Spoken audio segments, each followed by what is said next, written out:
All right, Michael. All righty. We're recording. Okay. Well, here's what we're up to tonight. I'm hoping that we can place Chartres and its famous cathedral, Cathedral of Notre Dame of Chartres, in context. Historically, and in terms of the development of Gothic art and architecture, it's one of the things I'd like to try to do here. I also want to offer some tips on how to read a cathedral. And that gets to a subject called iconography, which means in Greek, putting two Greek words together, writing with images. Reading a cathedral also involves knowing where some of the source material comes from, and I'll be highlighting this as we go along. Sources are the Hebrew Bible, the Christian New Testament, some non-canonical books that you may never have heard of, but have had a huge impact on the imagery that you see in a cathedral or in some churches, commentaries that have been written by theologians, sermons in some cases that have been written, and then kind of an odd name here, hagiographies, which is basically books about saints' lives, and they are the source material for some of the windows at Chartres. And then finally, there's another category of medieval literature called bestiaries. They're books of beasts, basically telling stories or giving moral lessons based on what folks believed about birds, animals, and so forth. And we'll have one of those in the presentation tonight. And then one of the things that really has interested me all along in this is trying to get a sense of the connections between what I've grown up with in Milwaukee and what I've seen elsewhere along the line, but what I've grown up with in terms of sacred art and architecture. I, as a boy in grade school, grew up going to an Assembly of God church on some Sundays with my Aunt Ruth and cousin Ruth. I would go with neighbors to a Roman Catholic church in our neighborhood. And sometimes when my mom wasn't working on Sundays, I'd go to a Lutheran church. I grew up Lutheran, but the long and short of it is that my interest in sacred art and architecture kind of cuts across boundaries here. And I've been looking all along for connections between them. What's the common ground that unites not only Christianity, but also Christianity to other faith traditions? And there are some, and there are some that are going to pop up in our talk tonight. So that last point there, promote understanding and appreciation. It's not my intent here at all to promote Christianity as a belief system or to proselytize or anything like that, but really to help everyone here who comes from many different faith traditions and from all parts of the country and some folks from other parts of the world, to appreciate what you see at Chartres Cathedral and what's there, what's not there. But all right, so context, a little orientation here. Where's Chartres? It is about 60 miles southwest of Paris. It's in a region that's known for wheat growing, and much of what much of the wealth that was gained by the nobility in that area through their wheat fields and just farming went into the construction of Chartres Cathedral. So it is an easy train ride from Paris. One of the things that if you get to France for the first time or again, an hour from Paris, and it's very, very convenient. Trains going almost every hour. We first went on a train down there for a half-day trip when Merce and I first went to visit Chartres. Okay, well, here's a little view. You can see that the cathedral really kind of dominates the landscape, coming from any direction. First one here is looking sort of toward the east-southeast. This one's looking toward the west, and it's up on the highest point around in the city. The city itself is very picturesque. There's a little river called the River Eure that runs in a valley beneath the cathedral and the old town walls. One of my favorite bakeries in the whole world is there, La Fournée. They make strawberry croissants 2 days a week, and they give you a special by the end of the day. You buy 2 and you get 3. So much recommended. Good food and very friendly people. But now, why am I interested in Chartres Cathedral? I didn't grow up in a Roman Catholic tradition, as many of you know, but this cathedral has become for me a real source of fascination. And one of the reasons is that the stained glass in this cathedral is very, very old and very, very significant and very, very meaningful. It dates from around 1150 for the earliest stuff to around 1250 for the older stuff, or the newer stuff, I should say. And then the other thing is that the sculpture is just exquisite. It's beautiful. It's beautifully done, beautifully executed all the way around. And it survived. This is what really is amazing to me about Chartres Cathedral, that the stained glass has survived almost 800 years. It's survived wars. It's been taken out twice during the world wars in the 20th century, hidden from the Germans, and it survived. They put it back in after World War II in 1948. The sculpture largely survived the wars of religion when in other parts of France, notably in Burgundy, people were fighting Catholics against Protestants and basically destroying the churches. So you would see on some of the churches in France heads like this just chopped away. And at Chartres, it survived. It survived the French Revolution, thanks to one guy who kind of stepped in and said, well, if you want us to just blow this building up, we can do that, but you're going to be dealing with huge piles of stone and rubble in your streets for about the next 10 years. And they decided, well, maybe we'll just let it be. And then that impulse to get rid of the churches in a very during the French Revolution, there was a lot of animosity really directed at the Roman Catholic Church. And oftentimes at the buildings themselves. Notre Dame in Paris suffered grievously during the French Revolution, and Chartres was one of the lucky survivors. But there's more to it than just the building. Why Chartres Cathedral? Well, when I was at St. Louis University, this priest, Father Maurice McNamee, from Montello, Wisconsin, my home state, not too far from Madison, just a little north of Madison, really excited my interest in art and architecture. He taught a class on art and architecture and just helped me see that the built environment is oftentimes really pregnant with meaning, that people are very intentional about some of the buildings that they build, and the buildings tell us something or may tell us something. And that little nugget that he shared really inspired me and got me wanting to learn more. The second influence is a docent at Chartres Cathedral named Malcolm Miller. You see him in the middle there, who was really interested in this whole issue or this whole topic of iconography. And in our visits to Chartres Cathedral, his tours have been some very interesting ones and highlights for us. We learned a lot from him in the course of our visits there.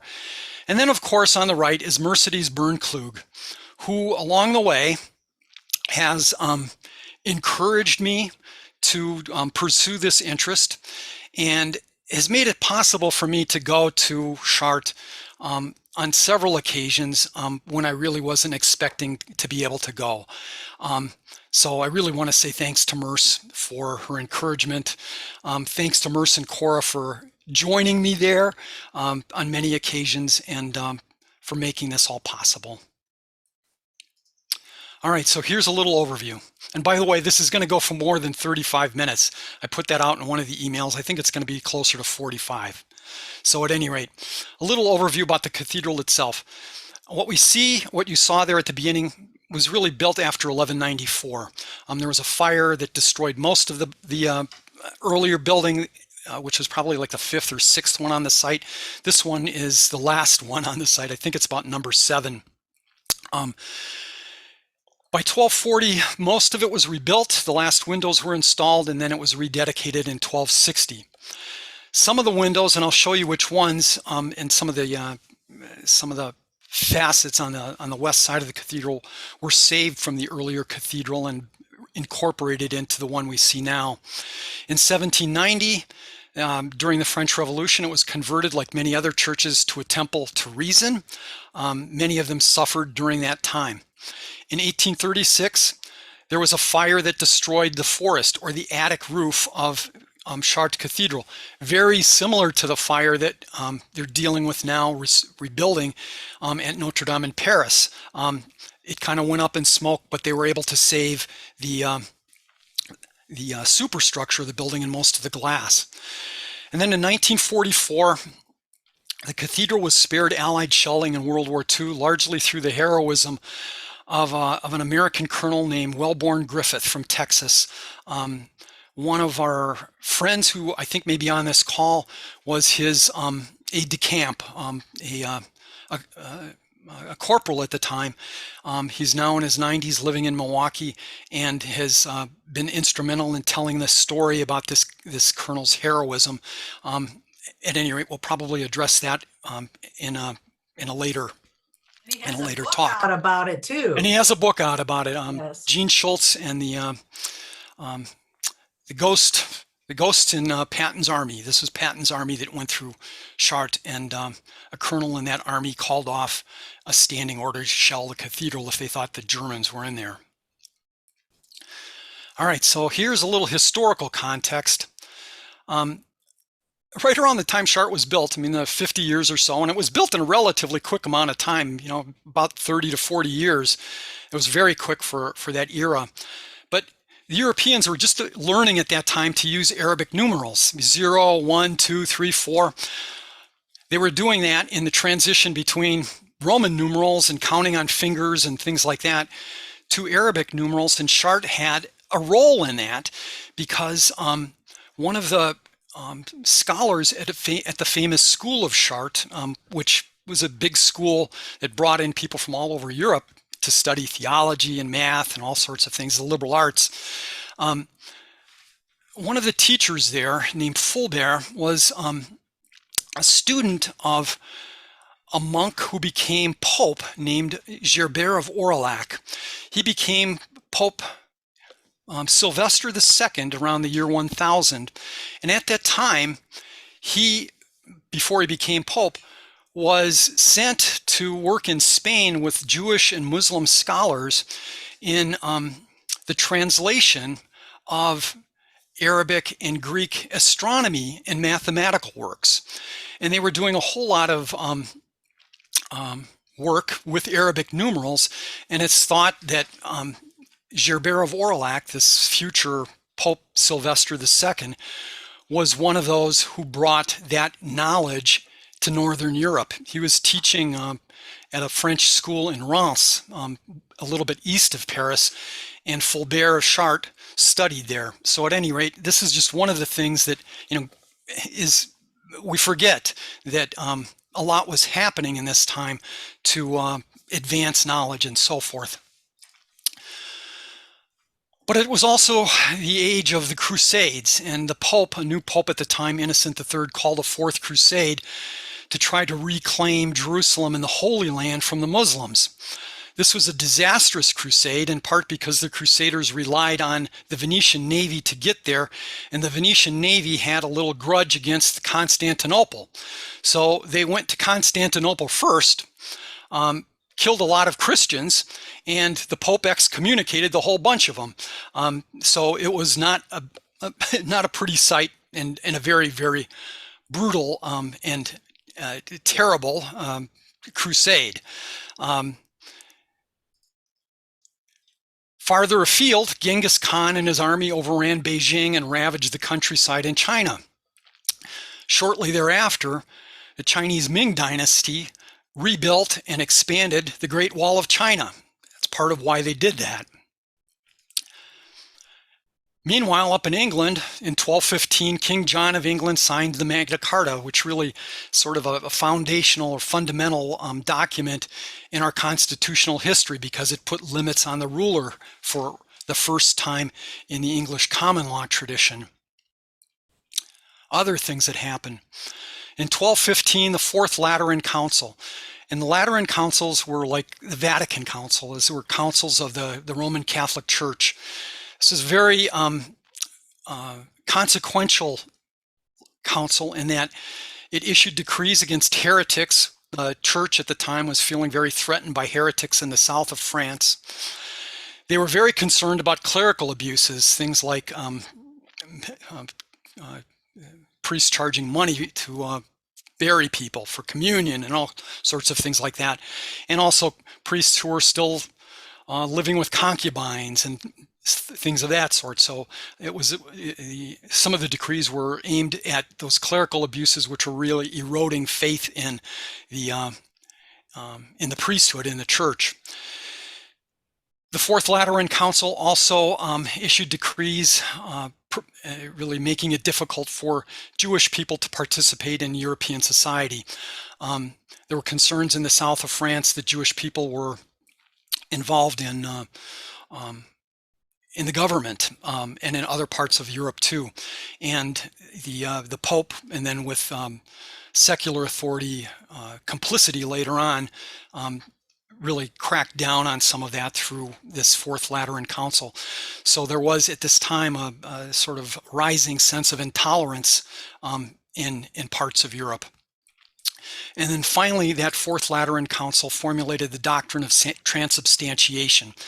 And for Roman Catholics and some Lutherans, this is a significant moment because it's the point at which the Roman Catholic Church made as a matter of faith the idea that the Holy Communion, the Eucharist, the communion wafer and wine really are Christ's true body and blood. They called it the real presence, and there are some things that we'll see at Chartres Cathedral that reference this. 300 years later, the Protestants came up with a counter thinking about all of that, a different doctrine, and it was really in some ways at the heart of the controversy between the Roman Catholics and the Protestants going forward from 1500 or thereabouts.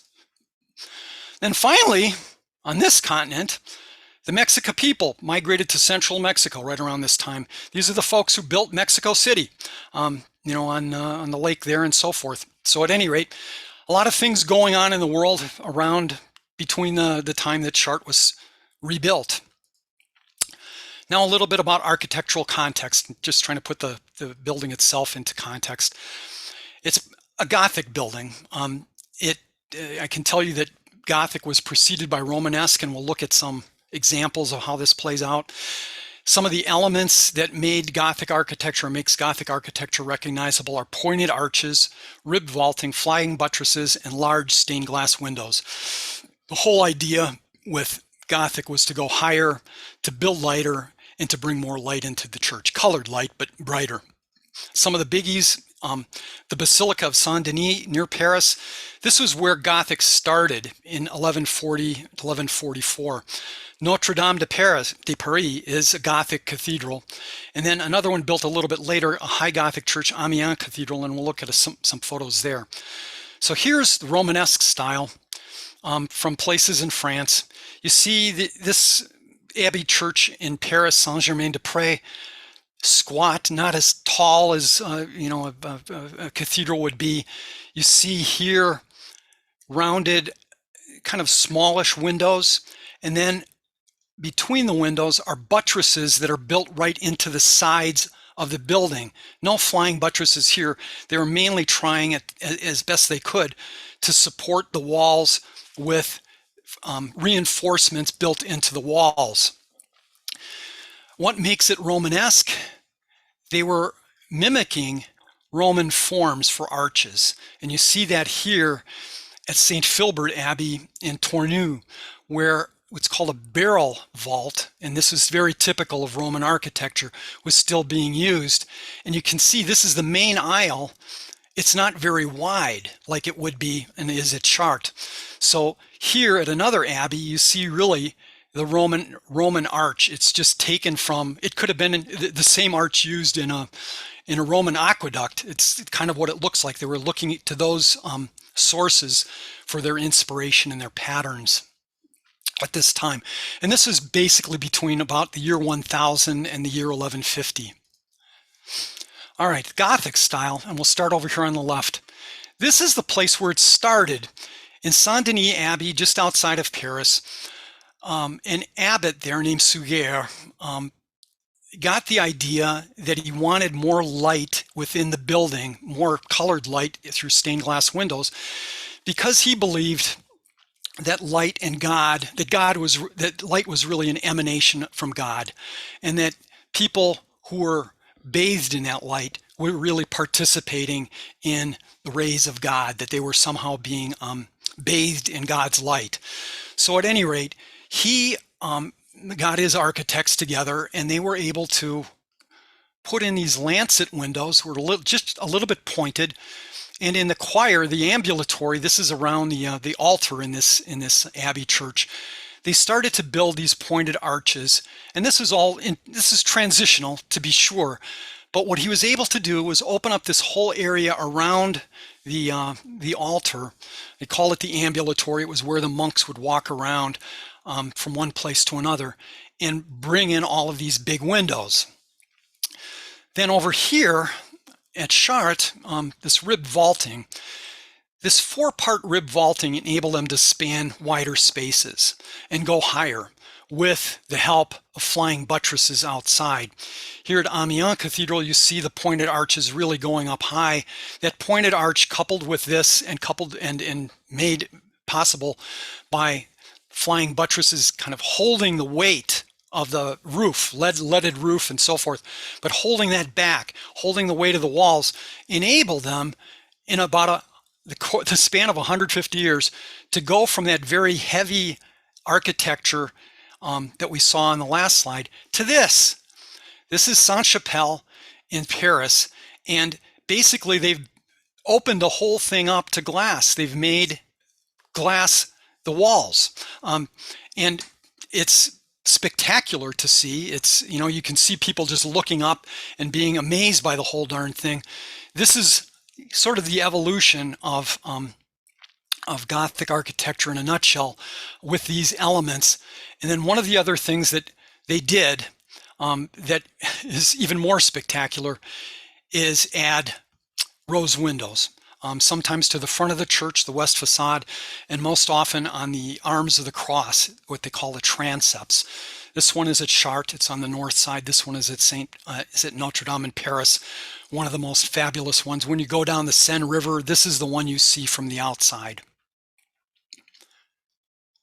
All right, now moving on with that little background on historical context and architectural context. Let's look at Chartres Cathedral. This is its west facade. This part, I'm going to outline the part that was saved from the former building. It's these towers.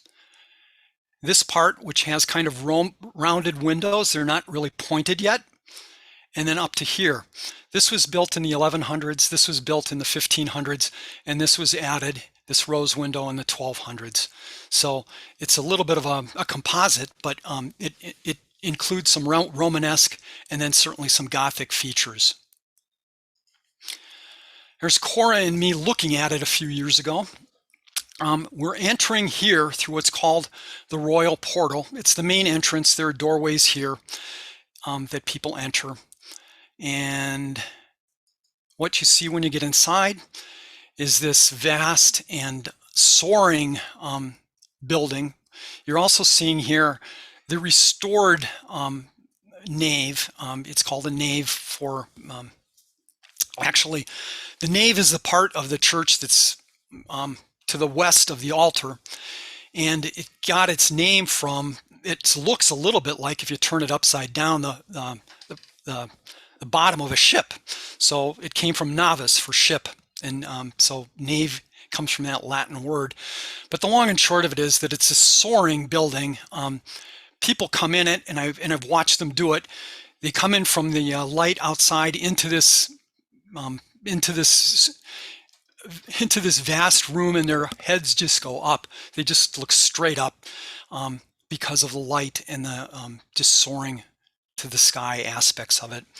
This is what you see when you look up at some of the windows. Here again, pointed arches taking you up to another level. This is called a clear story here where this arcade, this is called triforium here where this arcade is, or an arcade level. This is a clear story, and we're going to look at some clear story windows too. So as you enter here, we're going to take a look back at the windows behind us, the ones that we saw outside the building. There are 3 of them. These are the ones that were saved from the former building.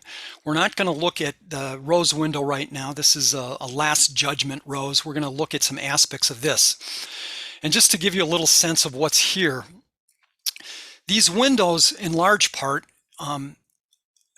are meant to convey the Christian belief that Christ is human and divine, and that Christ was also a Jewish, that he was in the lineage of David, that he was came from a Jewish king. That's on this side, and this is what's called a Tree of Jesse window. It basically shows some of the kings along the way, Solomon, David, and Christ at the top. We're going to focus on some things in here because I want to really use them as examples of iconography, and then this window over here. A few words about iconography, writing with images. Here are some of the things that are part of it, the things they use as a script. It's really like another language. It's a language I'm interested in learning more about and interested in learning how to decipher. They use geometric shapes, numbers, and placements, symbolic colors. We'll talk about some of that. They've incorporated animals, real and imagined. We'll talk about some animals as they relate to an angel here tonight. Symbolic flowers, and then what are called attributes that identify different people. So we're going to start here with the incarnation window. Incarnation basically means, or it refers to the Christian belief that God became man, that Christ as God was sent to be incarnated, become human, and be both human and divine. This is the window that kind of builds the case at Chartres Cathedral. And the way to read it is going from left to right, bottom to top. And we're going to look at just a few little scenes in here, including the first 3 down here. We're going to look at a couple involving the Nativity, and close with one at the top. So here's the Annunciation, where the angel Gabriel, known by his attribute with the scepter and a little fleur-de-lis flower on top, is announcing to Mary that she is going to be bearing a child. She's a little bit surprised by that, and that's what this little gesture here means. Mary then afterwards goes to visit her cousin Elizabeth, who also is with child with John the Baptist. So here's the image of those two having their meeting a little bit after this. I'll note that there are in this window 12 squares, and I'm going to come back to this in another lecture. 12 square panels and 12 circular panels topped by something called a mandorla that we'll look at in a bit. Now here's the nativity scene, and it's curious for a lot of reasons, and it's really rich in symbolic detail. Let's start with this. It's a little lamp telling us that it's nighttime. The oil is still burning. If there were 2 or 3 lamps with no oil burning in one and one burning in the last, you'll know that it's the 3rd watch and it's late at night. So this is basically saying it's still early in the evening. You have Mary here lying down on a bed, Joseph dozing off, apparently kind of bored by the whole thing. And here in the middle, the baby Jesus on what appears to be an altar, not a manger, but an altar. This window is making a theological statement. The 2 animals here, the ox and ass, they come from not from the biblical New Testament, but from an apocryphal book called the Gospel of Pseudo-Matthew, where the idea is that the ox and ass fulfill a prophecy in Isaiah that was probably not meant exactly for the nativity, but basically this prophecy is that there would be the prince living between, or somehow being honored between the ox and ass. That he would be known by them, and that then shows up here in this scene. The canopies may be an allusion to Hebrew prayer shawls.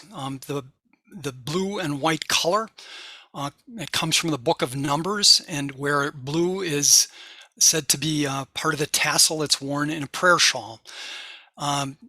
Over here on the right, an 8-pointed star, the Star of Bethlehem. We'll see that come up again along the way. But at any rate, a lot going on here. And the one thing that I want to say about this altar is that it drives home the point. It really underscores the point of this whole idea about Jesus being, or the Christ at the Eucharist being the real presence, that his body and blood are really there in the Eucharist, in Holy Communion, and that humanity, represented by the ox and ass, are the beneficiaries of that life-giving bread and blood. So a lot of Christian theology is showing up in this little panel. Where did that come from? Well, here are a couple pieces, ivories from the British Museum. And down below this one, you see the nativity scene with Jesus on an altar again. Here you've got the ox and ass, Mary over here on a couch. This one shows kind of the same thing. It's a little bit later. This one is dated to about 550, centuries before the Chartres window was made, almost 700 years before it was made. And here's another one that comes from about 600 years before it was made, with Jesus being actually washed in a basin afterwards. But here's the altar with ox and ass, angels up above, shepherds here, and their sheep below. Joseph's still looking a little bit bored. All right, moving on. The three kings show up. And one of the things I want to say about the three kings is this. Here you see the 8-pointed star again. They show up in Christian tradition on the 12th day of Christmas. 12th night, all of that goes in with this Feast of Epiphany, which basically means that God was revealing himself to the Gentiles. He revealed himself to the Jewish people, represented by the shepherds, here at the Epiphany with the three kings, revealing himself to the Gentiles, the non-Jewish people. And in Christian tradition, these three magi or kings came from the east, following the star, and they represent different ages of man. So one of them is usually a little bit older with a beard, another one a little bit younger with a little shorter beard, and then a much younger one, signifying that God revealed himself and came for everybody. Of course, there aren't any women in this, sorry to say, but that was the way that this whole thing was played out, at least in terms of the tradition, was that these three kings represented the ages of humanity. Later, probably around 1500 or 1600, there was another big church council to which African churches were invited. And from that point forward, you will also see one of the three kings represented as an African, again signifying that this God-man came for all peoples, part of Christian tradition and belief. The 8-pointed star, it is a reference perhaps to baptism, because in Christian belief, or I should say this, in Christian tradition, the idea is that you would find baptismal fonts that are 8-sided, and there was an association between this appearance of Christ to the three kings with the baptism story of Jesus, that's when the voice came down from heaven, "This is my beloved Son in whom I am well pleased." That baptism story then is also another one of these epiphanies where Christ is showing himself to the world as a divine figure. So a lot of stuff going on there too in the number symbolism. And then at the top, you've got this image of Jesus and Mary in a symbol called a mandorla. It's an Italian word that means almond, but what it does is embrace them at the intersection of two circles. And the idea here is that one circle intersects with the other like a Venn diagram, one circle representing divinity, the other circle representing his humanity. Here he is in the middle, the mystery of this combined human divine person here to contemplate. Angels are adoring. Sun and moon, this is really a time image of that this is Mary and Jesus at the center of the day of time. Again, there are 24 panels down below. This is apparently some kind of signal to completion. Now the window to the left, the Passion and Resurrection window. And here's one where, again, rich in symbol. Here's the Last Supper. The Last Supper was not a supper at which they served fish. It was a Passover meal where there would have been lamb and some other things, some savory herbs served, matzah meal, things like that. But here in the middle is a fish. Why? Well, the fish represents or is a symbol for Christ. And it comes from an early Christian use of the symbol, the fish symbol, as an acrostic. In Greek, the word for fish is ichthys, and early Christians would take that I in ichthys and make that Jesus, TH God, and the rest of the letters in ichthys would stand for Jesus, Son of God, Savior, and so forth. Son of God, man, Savior.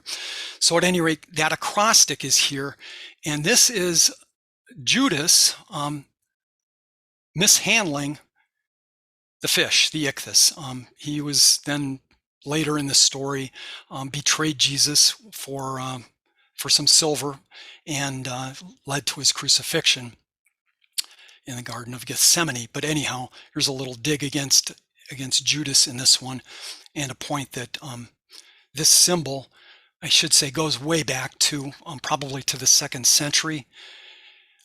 Here it's used, the fish symbol, in a Last Supper scene in Italy at Ravenna.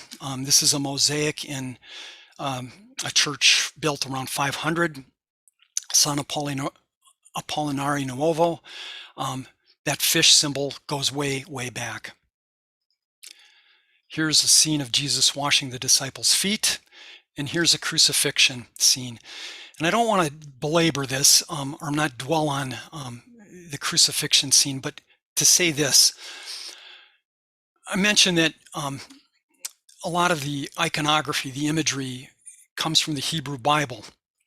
And this is one place where it does. Christian belief at the time, in the Middle Ages, one of the traditions was that the cross was made from one of the two trees in the Garden of Gethsemane. It was the tree of knowledge and the tree of life.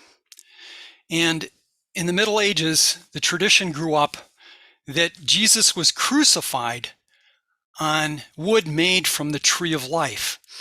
Here comes the color symbolism. The tree of life is green. Why the red on the border?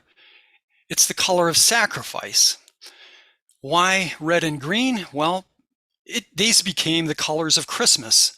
So we can trace the colors of Christmas to this belief in the tree of life and the sacrifice that Christians believe Jesus made to ensure salvation for humanity. One of the other things that takes us from this image to other faith traditions is that the tree of life isn't unique to the Hebrew Christian tradition. The tree of life has a life of its own in India, in China, in many other places, as an image of humanity, as a symbol for humanity growing out of the earth, and other symbolic meanings as well. But at any rate, this is one where there is a big intersection between not only Christianity but faith traditions around the world. Merce, how much time? Where are we in time? It's 10 to 8. You want to wrap up in about 10 minutes? Yeah, I will. So why don't you take a drink of water? Oh, good idea. Thank you. All right. Well, we'll end with this one.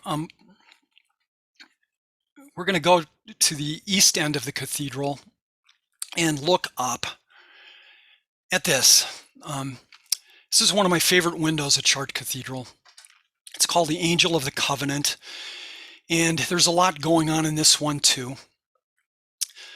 I want to bring your attention to these feathers in purple and ask, what do you see? Look like little eyes. They look like little eyes. They are the eyes from a peacock's feathers. And I want to point out here too that this angel is a seraphim with six wings. He also has colors of the rainbow. All the colors of the rainbow that the medieval artists could pull together in their stained glass studios.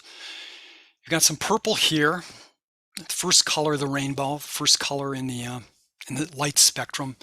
Yellow, red, green, orange, orange as best as they could make it.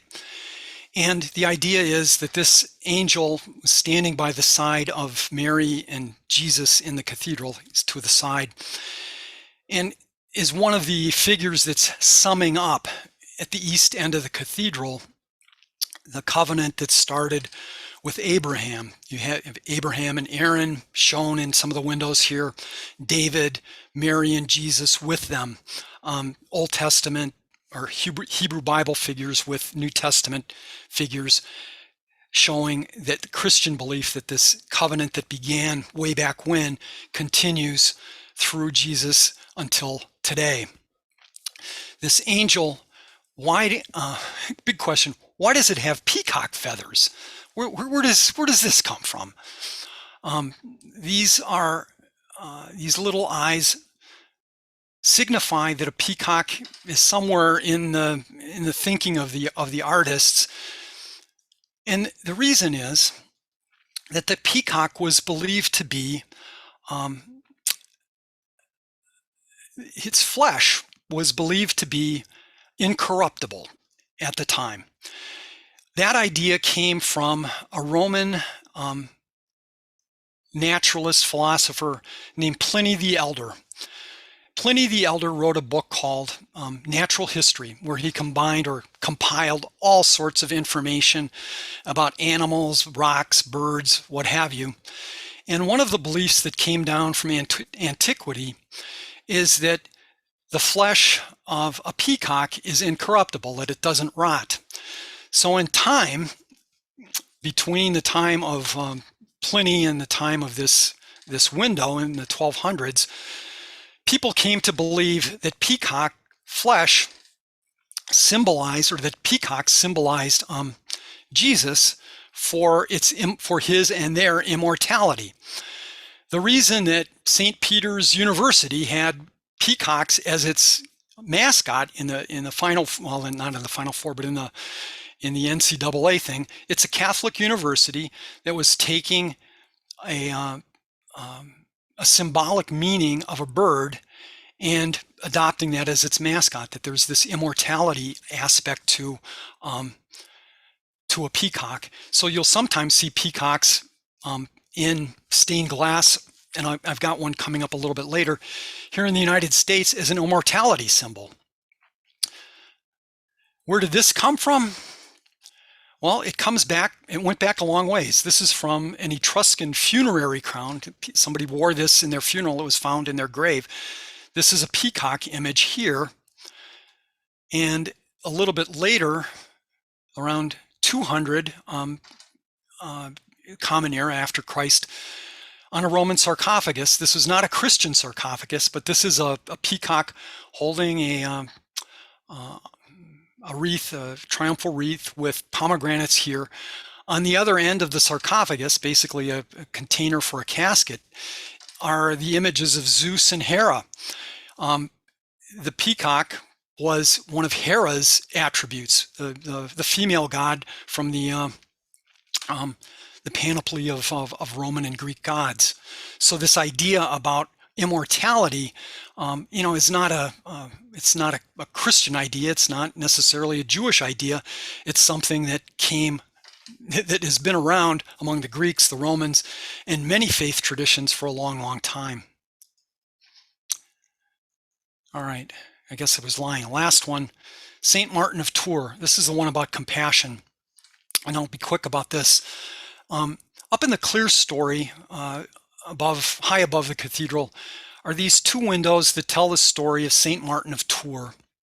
And this comes from saints' lives and also from a book called A Golden Legend, which compiles a lot of information and traditions and legends about the saints. But the one involving Martin, and this is kind of I had to snip these and it didn't turn out very well, but it goes this way. Saint Martin of Tours in France was he was in the Roman army. He wasn't happy in the Roman army. In fact, some people even think of him today or along the way as a conscientious objector. He wanted out. He wanted to get into priestly work, but while he was still in the army, working and riding his horse in a city a little bit north of Paris called Amiens, he saw a beggar at the gate, and this is the beggar on the side, and Martin is wearing a cloak, a big, big warm cloak. And what he decides to do is cut the cloak in half, give half of it to the beggar. Later that night in a dream, he sees Jesus in this dream up above holding the cloak. And it gets at this idea that Martin then was he made the decision after seeing this dream to leave the army. Basically said to the emperor, I can't do this anymore. Almost got killed for it, but it somehow escaped, and became the bishop at Tours later on. And Martin then became this symbol for compassion, for charity. And the whole idea around this became based on the New Testament verse about whatever you do for the least of these, my brethren, you've also done for me. So Martin then became not just Bishop of Tours, but his example inspired the names of hundreds of churches in France and probably around the world to be named Saint Martin.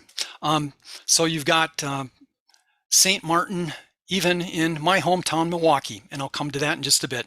So here's some modern connections. Just want to point out, again, that I'm interested in those connections and how they all play out. So interestingly, here in the United States, here are two windows from the clear story at Chartres Cathedral. Here are two windows very similar in style and in color that you can find at Riverside Church in New York City in the clear story in that building. It's up on the Upper West Side, close to Columbia University. The National Cathedral in DC. It has a seraphim, a rainbow seraphim in one of its rose windows. Very not dissimilar, a lot smaller, but not dissimilar from the one that we saw at Chartres. And then here are my favorites. Chartres Cathedral on the left, Jesu Church in Milwaukee on the right. The architect for Jesu Church in Milwaukee was very much enamored with Chartres Cathedral, and he wanted mismatched spires just like Chartres Cathedral has. And then finally, Here's an image of St. Martin and the Beggar. This continues in church art today. Different color cloak, but the same theme.